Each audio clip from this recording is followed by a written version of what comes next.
கற்பித்தல் முறையை நம்ம எடுத்துக்கிறோம். நம்மளுடைய பாடத்தை போங்க. அடுத்து 3வது இடத்துல சிங்கப்பூர். ஒரு சின்ன நாடு, உலகத்தரத்தில் 3வது இடத்துல இருக்கு. நம்ம நாட்டில், நம்ம மாநிலத்தில் ஒரு மாவட்ட அளவில் இருக்கிற ஒரு நாடு பாருங்க, கல்வியில் 3வது இடத்துல இருக்கு. நம்ம எந்த இடத்துலையும் இல்லை, உலகத்தரத்தில் எந்த இடத்துலையும் இல்லை. அப்புறம் சிங்கப்பூர் இருக்குது 4, ஜப்பான், ஜெர்மனி பாருங்க. இப்போ கனடா இருக்கு 4வது இடத்துல. அவனுடைய பள்ளிக்கூட கட்டடத்தை மட்டும் ஒரு தடவை பாருங்க, கட்டட அமைப்பை பாருங்க. பிள்ளைகளுக்கு எப்படி 5 பேர் 10 பேருக்கு ஒரு ஆசிரியை வச்சிருக்கான்.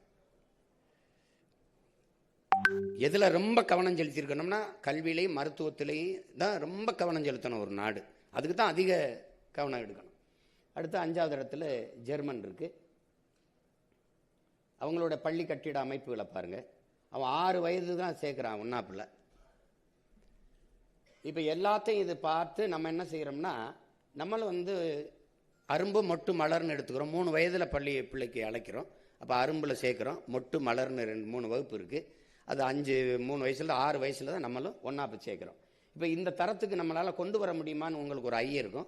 நம்ம நாட்டிலேயே டெல்லியில் நம்முடைய மதிப்பிற்குரிய அரவிந்த் கெஜ்ரிவால் இதை தாண்டிய தரத்துக்கு தூக்கிட்டு வந்துட்டார் கல்வியை. அதனால தான் அடுத்த முறை அவரை பெருவாரியாக மக்களை வெற்றி பெற செய்தார்கள். அதுக்கப்புறம் உங்களுக்கு தெரியும், அவர் வீழ்த்தப்பட்டார்.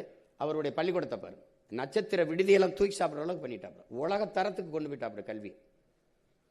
கெஜ்ரிவாலால் முடியும், இன்னும் உங்கள் சீமானால் முடியாதா? அது நீங்கள் அந்த கேள்வியை நீங்கள் எழுப்பி பார்க்கணும்.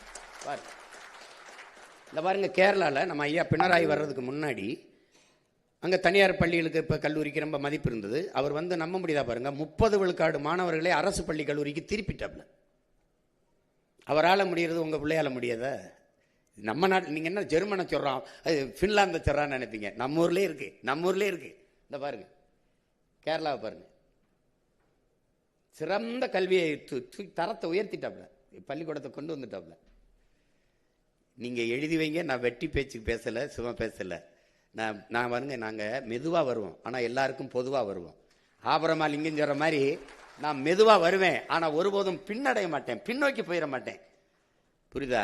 நான் பஞ்சு வசனம் பேசுகிற ஆள் இல்லை, நெஞ்சு வசனம் பேசுகிற ஆள். உங்களுக்கு கவனமாக பாருங்கள், இதை கொஞ்சம் கவனிங்க. உண்மையிலேயே உலகத்தரத்துக்கு கல்வியை என் பிள்ளைகளுக்கு கொடுத்துருவேன். விடுமுறையே வேணாம்னு சொல்கிற அளவுக்கு பள்ளிக்கூடத்தை விளையாட்டு திடல், நீச்சல் குளம், பசுஞ்சோலை பள்ளிகள், அது இன்னும் விரிவாக காட்டுறீங்க. பள்ளிக்கூடத்தை பார்க்கும்போதே இப்படி ஒரு நாடு இருந்தால் நல்லா இருக்குமேன்னு நீங்கள் ஆர்வப்படுற அளவுக்கு உருவாக்கி கொண்டு வந்துடுவேன்.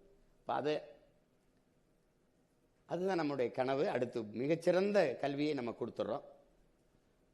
பயன் உங்களுக்கு தெரியும். அப்போ கல்வி அறிவு வந்துச்சு, அப்புறம் பயன் தானே வேலை வாய்ப்பு. வேலை வாய்ப்புக்கு என்ன பண்ணுறோம்?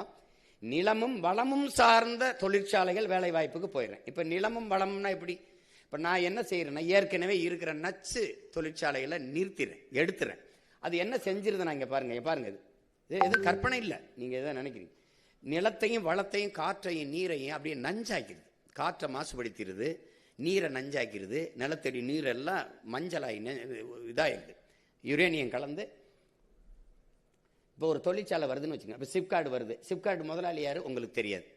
பெருந்துறையில் சிப்கார்டில் 26 கிலோமீட்டருக்கு தண்ணி எடுத்து குடிக்காதீங்க, யுரேனியம் கலந்துருச்சுன்னு போகிறான். அப்போ நான் கேட்டேன், 27வது கிலோமீட்டரில் எடுத்து குடிக்கலாமான்னு. உனக்கு யார் அப்போ தண்ணி குடிக்க முடியாது, தண்ணி கெட்டுருச்சுன்னு சொல்லுது. காரணம் தொழிற்சாலை. ஈத்தேன் எடுக்கிற இடத்துல எங்கள் ஊர் ராமநாதபுரத்துலையும் தஞ்சாவூர்லையும் 100 விழுக்காடு தண்ணி உப்பாயிருச்சு. 90 பேருக்கு சிறுநீரகம் பழுதுபட்டு மரணம் தொடர்ந்துகிட்டு இருக்கு. அப்போ நிலத்தடி நீர் உப்பாயிருச்சுன்னா அந்த தண்ணீரை எதுக்குமே வேளாண்மைக்கு பயன்படுத்தும் போது குடிக்க பயன்படுத்த முடியாது. வேணா உப்பளமாக வேணா தயாரிக்கலாம். பாருங்க, அந்த மாதிரி